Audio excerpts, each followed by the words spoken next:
கர்த்தருடைய பரிசுத்த நாமம் மகிமைப்படுவதாக. இந்த இணையதளத்தின் மூலமாய் உங்களை சந்திப்பதில் மிக்க மகிழ்ச்சி அடைகிறேன். இந்த வேளையிலும் ஆண்டவருடைய ஒரு வார்த்தையை 1 சாமுவேலின் புஸ்தகம் 30வது அதிகாரம் அதுல 6வது வசனம். தாவீது மிகவும் நெருக்கப்பட்டான். சகல ஜனங்களும் தங்கள் குமாரர் குமாரத்திகளின் நிமித்தம் மன கிளேசமானதினால் அவனை கல்லறிய வேண்டும் என்று சொல்லிக் கொண்டார்கள். தாவீது தன் தேவனாகிய கர்த்தருக்குள்ளே தன்னை திடப்படுத்தி கொண்டான்.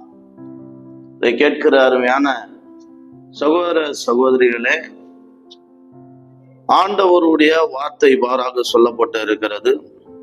தாவீது கர்த்தருக்குள்ளே தன்னை திடப்படுத்தி கொண்டான் என்று சொல்லி, கர்த்தருக்குள்ளே தன்னை திடப்படுத்தி கொண்டான், கர்த்தருக்குள்ளே தன்னை பலப்படுத்தி கொண்டான். இங்கிலீஷ் பைபிள்ல ஸ்ட்ரென்த் தான் இருக்கிறது. ஆகவே நம் கர்த்தருக்குள்ளே பிரச்சனை நேரத்துல நம்ம யார் என்ன சொன்னாலும் தூற்றி தெரிந்தாலும், நமக்கு முன்பதாகவோ நமக்கு பின்பதாகவோ யார் எது சொன்னாலும், அது நமக்கு பின்பதாக பேசுகிறவர்கள் நமக்கு காதுக்கு அது வந்து சேர்ந்தாலும் நாம கர்த்தருக்குள்ளே நம்மை திடப்படுத்தி கொள்ள வேண்டும். அந்த நேரத்துல நம்மளுக்கு பலனா இருப்பது எது என்று சொல்லி நாம் பார்க்க வேண்டும். கர்த்தருடைய வசனம், கர்த்தர் நமக்கு கொடுத்திருக்கிறது ஜெபம். இதெல்லாம் செய்து கர்த்தர் நமக்கு முன்பதாக செய்த அற்புதங்கள், இதை எல்லாவற்றையும் நம்ம தியானித்து கர்த்தருக்குள்ளே நம்மை பலப்படுத்தி திடப்படுத்தி கொள்வது மிக மிக அவசியம். தாவீதும் அவனுடைய குடும்பம், தாவீதனுடைய மனுஷர்களுடைய குடும்பங்கள், ஆடு மாடுகள் எல்லாவற்றையும் அமலேக்கியர் பிடித்து கொண்டு போனார்கள். இவங்க சிக்லாகு என்ற ஒரு ஊரில் குடியிருக்கிறார்கள். 3ஆம் நாளிலே தாவீதும் அவனுடைய மனுஷரும் வந்து பார்க்கும் பொழுது அங்க அவனுடைய குடும்பம் இல்லை, பட்டணமே சுட்டெரிக்கப்பட்டு இருக்கிறது, எல்லாம் அழிந்து போனது, எல்லாம் பிடிக்கப்பட்டு போனது, குடும்பமே போயிட்டு. தன்னை ஒரு குடும்பம் என்று சொன்னால் நம்மை நேசிக்கிறவர்கள் குடும்பத்துல இருக்கிறார்கள், நாம் குடும்பத்தை நேசிக்கிறோம், அந்த குடும்பத்தையும் அவன் இழந்து போனான். அடுத்ததாக தாவீது அவனுடைய மனுஷரும் தன் கையின் பிரயாசத்தை இழந்து போனார்கள். அந்த நாட்கள்ல ஆடு மாடுகள் எல்லாமே இருக்கும், அது அவர்களுடைய வாழ்வாதாரம், அவர்களுடைய பிசினஸ், அது எல்லாவற்றையும் அவர்கள் இழந்து போனார்கள். கர்த்தருக்குள்ளே தாவீது தன்னை திடப்படுத்தி கொண்டான். அவனோடு இருந்த மனுஷர்கள் எல்லாரும் சொன்னாங்க, இவனாலதான் நம்மளுடைய குடும்பத்தை இழந்தோம், இவனாலதான் நம்மளுடைய எல்லாவற்றையும் இழந்தோம் என்று சொல்லி தாவீதை கல்லறிய பார்த்தார்கள். ஆனால் தாவீதோ கொஞ்சம் கூட கோவப்படாம, கொஞ்சம் கூட உணர்ச்சி பூர்வமான ஒரு முடிவெடுக்காம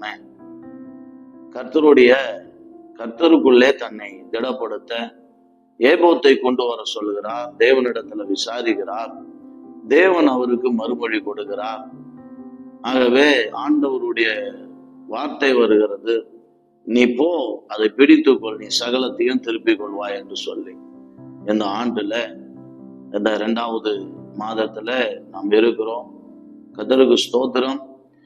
நம்முடைய வாழ்க்கையில கர்த்தருக்குள்ளே நம்மை திடப்படுத்தி கொள்ளும் பொழுது தேவன் நமக்கு கொடுக்கிற முதல் ஆசீர்வாதம், முதலாவது நமக்கு ஒரு வழியை ஆண்டவர் தருகிறார். நாம் கர்த்தருக்குள்ளே திடப்படுத்தி கொள்ளும் பொழுதுதான் நம்மால முதல்ல ஜெபிக்க முடியும். நாம் ஜெபிக்கும் பொழுது ஆண்டவர் மறுமொழி கொடுக்கிறார். தாவீது அதை தான் கர்த்தருக்குள்ள தன்னை திடப்படுத்தி கொண்டதுனாலதான் தாவீதால ஜெபம் பண்ண முடிந்தது. தாவீது ஜெபம் பண்ணும் பொழுதுதான் கர்த்தர் அவனுக்கு ஆண்டவர் ஆன்சர், பதிலை ஆண்டவர் கொடுக்கிறார். நீ போய் எல்லாவற்றையும் திருப்பிக் கொள்வாய் என்று சொல்லி. அடுத்தது ஆண்டவருடைய வார்த்தை கிடைத்த பிறகு இவர் யுத்தம் பண்ண போகிறார். எல்லாவற்றையும் அவர் திருப்பிக் கொள்றார். அதற்கு முன்பதாக இவனோட இருந்த மனுஷர்கள் 400 பேர் தாவீதோடு கூட சென்றார்கள். தாவீதும் போனார். ஆனா தாவீதோடு 400 பேரோடு கூட தொடர்ந்து போனான். 10வது வசனத்துல 200 பேர் விடாய்ந்து போனபடியினால் பேசோர் ஆற்றை கடக்க மாட்டாமல் நின்று போனார்கள். 200 பேர் வரல அப்படின்னாலும் இவன் தொடர்ந்து மீதி இருக்கிற ஜனங்களை கூட்டிக் கொண்டு போனான். ஏன் என்று சொன்னால், இந்த மக்களை நம்பி தாவீது இல்லை, தாவீது தேவனுடைய வார்த்தையை நம்பி இருக்கிறார். இந்த நம்பிக்கை எல்லாம் எதனால வருது அப்படின்னா, தன்னை கர்த்தருக்குள்ள திடப்படுத்தி கொள்ளும் போதுதான் இந்த நம்பிக்கையே வருகிறது. ஆக தைரியம் வருகிறது. யாரு இருந்தா என்ன, இல்லாம போனா என்ன, நான் போனா கர்த்தர் வெற்றியை தருவார் என்று சொல்லி தாவீது செல்கிறார். இதே இந்த தாவீதுடைய சூழ்நிலை நம்மை வைத்து பார்த்தா நிச்சயமாய் போக மாட்டோம். அவர்களுடைய கூட்டம் மிகுதி, அவர்களை கூட்டிக் கொண்டு வெற்றி பெற்று எல்லாவற்றையும் தாவீது சகலத்தையும் திருப்பிக் கொண்டு அவர் வருகிறார் என்று சொன்னால், அது கர்த்தருக்குள்ள தன்னை திடப்படுத்தி கொண்டதுனால.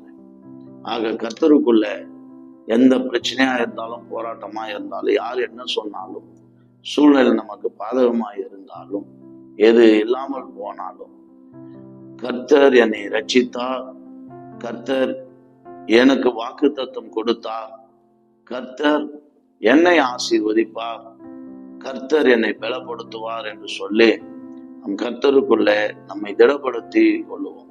அப்பொழுது திடப்படுத்தி கொள்ளும் பொழுது சகலத்தையும் திருப்பிக் கொள்ள தேவன் நிச்சயமாக ஆண்டவர் உதவி செய்வார். 19வது வசனத்துல தெளிவாய் சொல்லுகிறது, அவங்க கொள்ளையாடி கொண்டு போன எல்லாவற்றையும் சிறியதிலும் பெரியதிலும், குமாரரிலும் குமார்த்திகளிலும் ஒன்றும் குறைவுபடாமல் எல்லாவற்றையும் தாவீது திருப்பி கொண்டான். எல்லா ஆடு மாடுகளையும் தாவீது பிடித்து கொண்டான். அவைகள் தங்கள் மிருக ஜீவன்களுக்கு முன்னாலே ஓட்டி இது தாவீது கொள்ளை என்றான். விடாய்ந்து போனதுனால தாவீதுக்கு பின் செல்லாமல் பேச ஆற்றண்டையில தங்கியிருந்த 200 பேரிடத்துக்கு தாவீது வருகிற போது, இவர்கள் தாவீதுக்கும் அவனுடைய ஜனத்திற்கும் எதிர்கொண்டு வந்தார்கள். தாவீது அந்த ஜனத்தில் சேர்ந்து அவர் சுக செய்தியை விசாரித்தான். அருமையானவர்களே, ஒரு மனுஷனுக்கு வெற்றி கிடைச்சிருச்சு, எல்லாவற்றையும் திருப்பி கொண்டார் தாவீது. ஆனால் அந்த தாவீது கூட 200 பேர் போகல. அப்போ மீதி இருக்கிற ஜனங்களை கூப்பிட்டு தாவீது போனதுக்கு அப்புறம் வெற்றி கிடைச்சி திரும்பி வரும் பொழுது அவர்கள் சுக செய்தியை ஆற்றை கடக்க முடியாமல் போன அந்த 200 பேருடைய சுக செய்தியை தாவீது விசாரிக்கிறான்.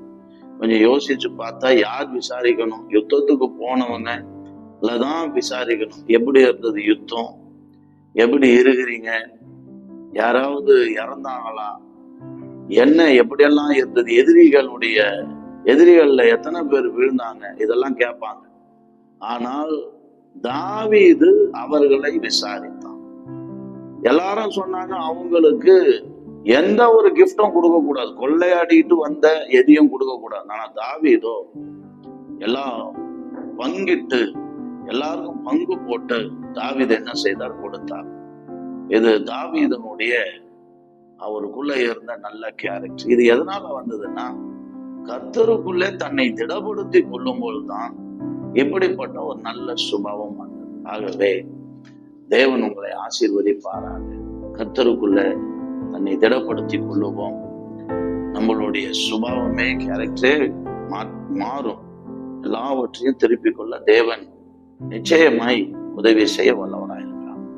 God bless you.